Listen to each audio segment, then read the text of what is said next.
Hoy el Sindicato Único cumple 75 años de lucha, de ser un sindicato de vanguardia, de ser un sindicato de unidad. Hoy todos debemos estar felices porque realmente lograr 75 años se dice fácil. Ha sido difícil, ha habido muchos tropiezos, pero sobre todo ha habido muchos que han querido desaparecer a la organización. Todos en unidad podemos lograr objetivos si nos mantenemos unidos. El gobierno, el patrón, aquel que nos contrata para hacer un servicio, tiene que reconocer nuestro esfuerzo. Los felicito a todos por mantenernos en la unidad. Los felicito a todos por darnos la oportunidad de servir y servirles bien. Compañeros, muchas felicidades y enhorabuena. De partir acerca de la lucha por obtener un progreso en las condiciones laborales y de vida de los trabajadores del gobierno del Distrito Federal, es remontarnos a la época en que eran explotados por sus patrones sin ninguna consideración humana. Es remembrar también a tiempos de inestabilidad, pues cada que había un cambio de gobierno, el miedo a ser cesados era una constante de cada trabajador, pero quienes tenían la suerte de conservar su empleo eran objetos de desprecios, descuentos salariales y eran sometidos a trabajos de dobles jornadas no remuneradas. Aunado a ello, era inimaginable pensar que su empleo les daría el derecho de poder gozar de prestaciones como servicio médico, seguro de vida, préstamos hipotecarios, becas para sus hijos, pensiones o jubilaciones. Así es como surgen las sociedades de ayuda mutua, alianzas y todo tipo de organizaciones que, sin tener norma jurídica alguna, se transformaron en defensores de derechos laborales en el año de 1971, pues a pesar de la Constitución, todavía existían lagunas legales, ya que quienes la implementaron incluyeron artículos que protegían a asalariados, pero excluyendo a los servidores del país. Por lo que se estudió el beneficio de regular, de manera especial, sus condiciones de trabajo, pero fue desatendida por las autoridades, logrando con ello incrementar el malestar e inconformidad de los trabajadores, por lo que unieron fuerzas y constituyeron las primeras entidades sindicales.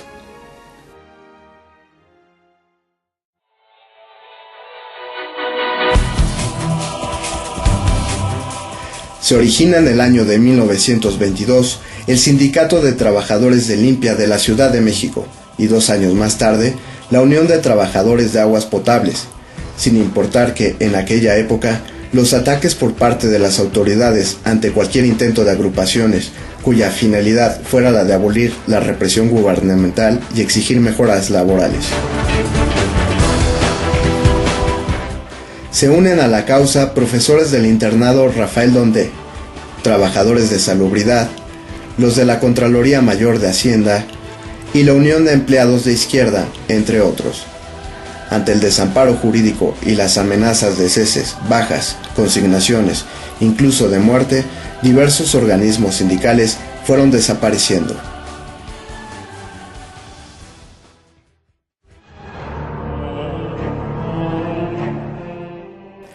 Las deplorables condiciones de trabajo prevalecieron durante la década de los años 20 y se acentuaron al no contar con un reglamento laboral que garantizara los derechos tan básicos como el de escalafón, descanso obligatorio del 7º día y vivienda digna, lo que avivó en los trabajadores de Limpia la necesidad de volver a la lucha, iniciando sus protestas en el Zócalo capitalino, a donde llevaron animales muertos para presionar a las autoridades del ayuntamiento a ser escuchados, y aunque lo lograron, solo fue utilizado por estos para tomarse su tiempo y así reiniciar el ataque en contra de los líderes sindicales, a quienes acusaban de agitadores y muchos de ellos perdieron su empleo. Pero esto no los desmotivó, contrario a eso, creció su tenacidad y resistencia, por lo que continuaron la contienda con mayor ahínco.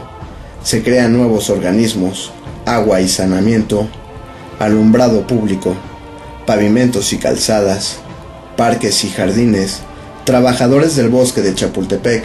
panteón civil, edificios y monumentos, cadeneros del Departamento del Distrito Federal y talleres de maestranza, entre otros.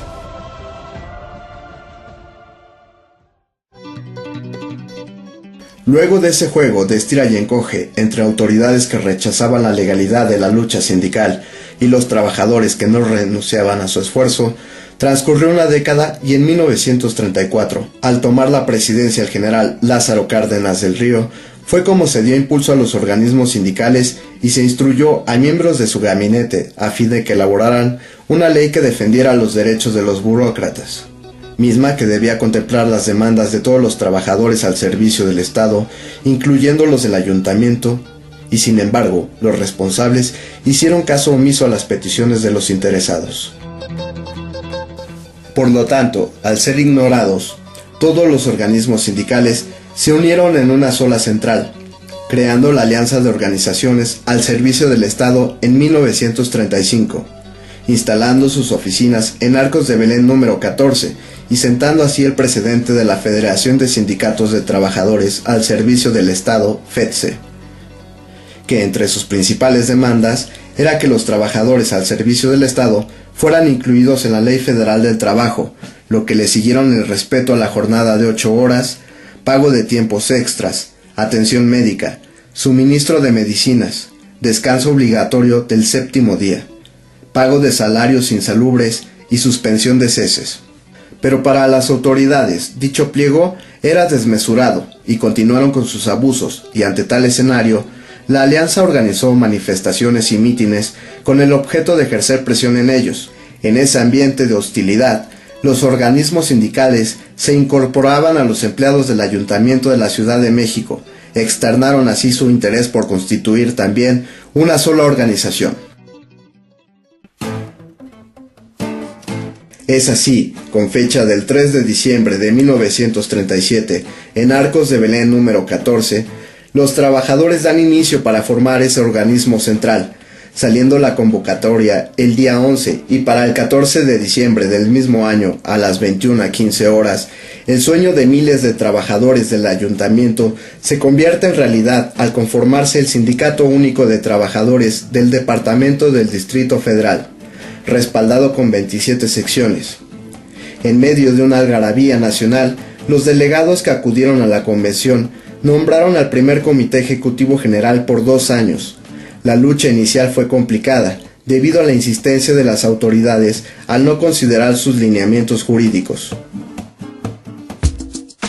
A partir del primer ejercicio sindical de 1937 a 1939, se presentó ante las autoridades del departamento del DF el reglamento de trabajo, mismo que, 10 años después, en 1949, se convirtió en las condiciones generales de trabajo, estabilidad en el empleo, respeto a las jornadas laborales, descanso del 7º día, capacitación, escalafón, vivienda y seguridad social a través de los hospitales Rubén Leñero y el de la policía.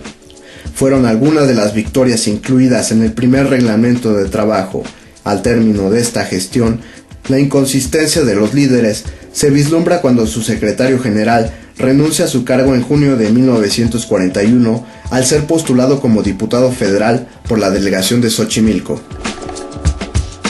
Un suceso relevante de la época fue la disconformidad dentro de la Alianza de Organizaciones al Servicio del Estado, por lo que el Sindicato Único decide buscar apoyo en un organismo consolidado y lo encuentra la Confederación de Trabajadores de México, cuyo líder era Vicente Lombardo Toledano. Durante el periodo de 1941 a 1942, se acordó que 2 años en la Secretaría General no eran suficientes para presentar, desarrollar, fomentar y concluir planes de proyecto, y dicho encargo se extiende a 3 años. A partir de entonces, se incrementa el número de secciones hasta llegar a las 39 de las 40 que hoy conforma el Sindicato Único.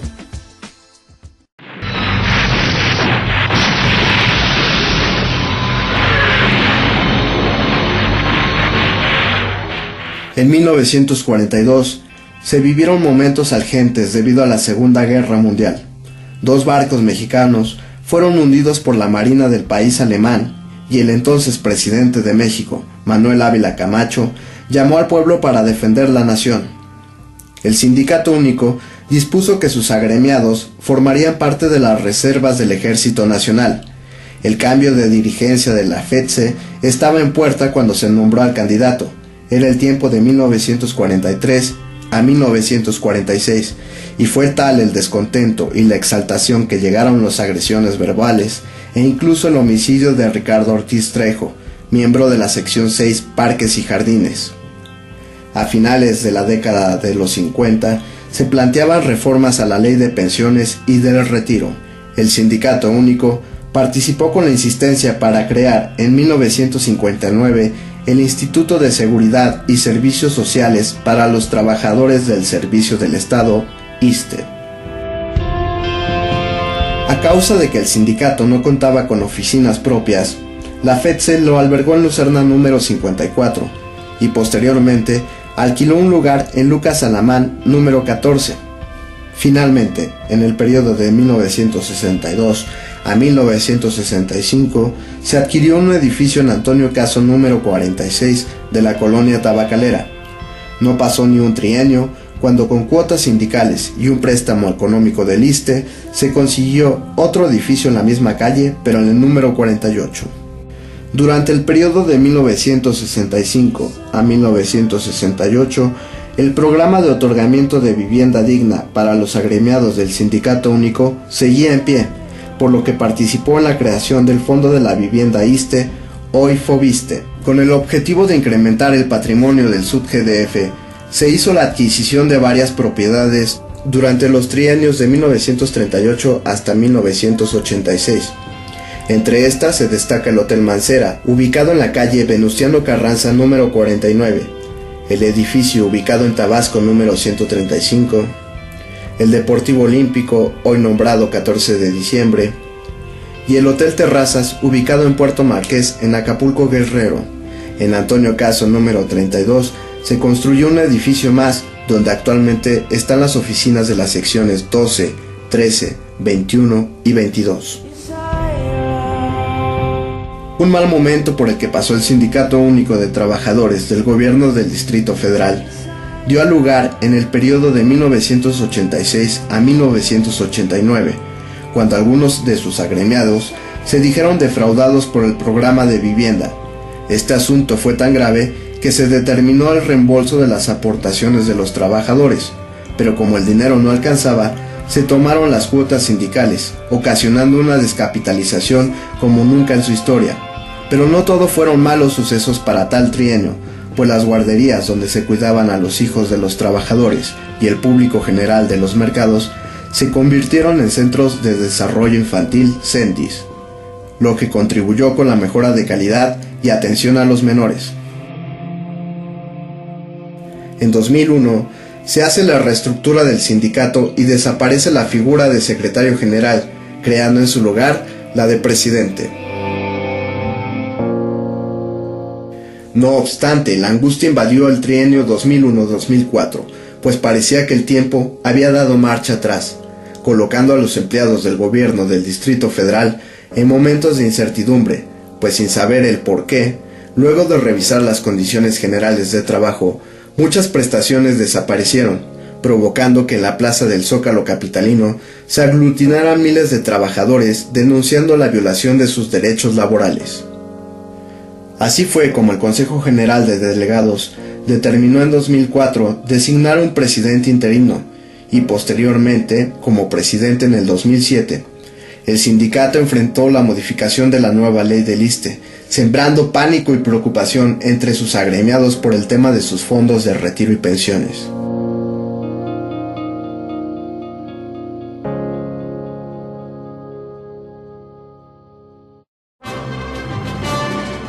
El día 11 de julio de 2011, en las instalaciones del Sindicato Único de Trabajadores del Gobierno del Distrito Federal, en un acto de total democracia y unidad, 117 concejales se manifestaron a favor del licenciado Juan Ayala Rivero, escribiéndose así una nueva página en la historia de nuestra organización sindical.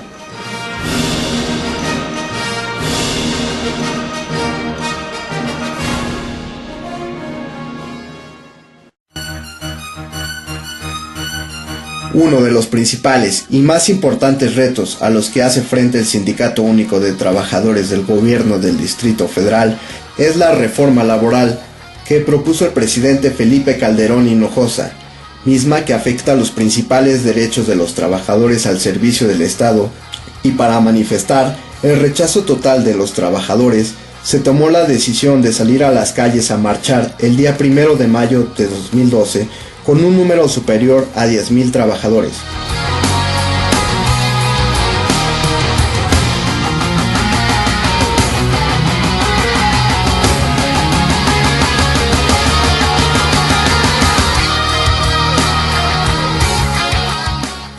Luego, se nombra una comisión designada por el presidente del sindicato, misma que tiene como propósito dar pláticas en los centros de trabajo para concientizar a los trabajadores e informar de las medidas que tomará el sindicato para detener esta lasciva reforma. Asimismo, se decide marchar nuevamente el 26 de septiembre del mismo año. A las 9 horas se parte de la Plaza de la República, contando con un número de más de 70,000 trabajadores asistentes.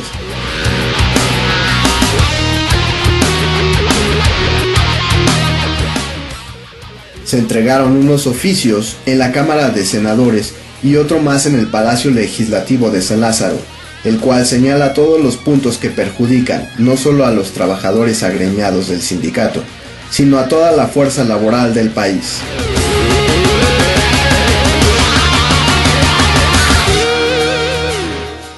En representación del sindicato, el presidente acude al llamado de diversas fuerzas sindicales y en la Plaza de la República, frente al Monumento de la Revolución, se conjuntan las organizaciones para tomar medidas extremas en contra de esta mórbida reforma.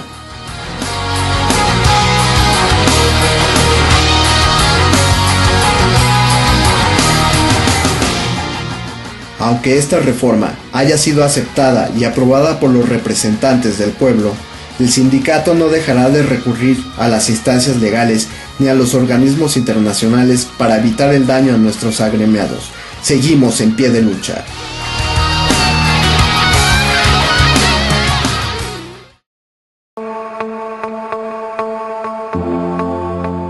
Las cosas han cambiado y en este correr de los años, el Sindicato Único ha logrado diversas conquistas laborales. Si bien no ha sido difícil alcanzar los desafíos por ganar derechos laborales,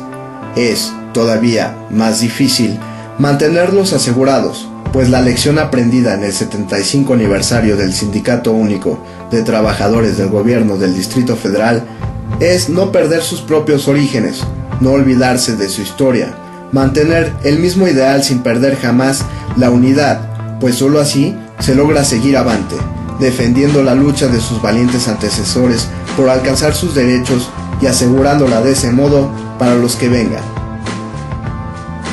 A los 75 años debemos estar orgullosos de nuestra historia, pues no habría sido igual sin el valor, el aplomo y la lucha inagotable de los héroes que dieron una vida laboral digna a sus agremiados. Por eso, mantengamos presente su historia, porque también es nuestra, ya que cumplir 75 años se dice fácil,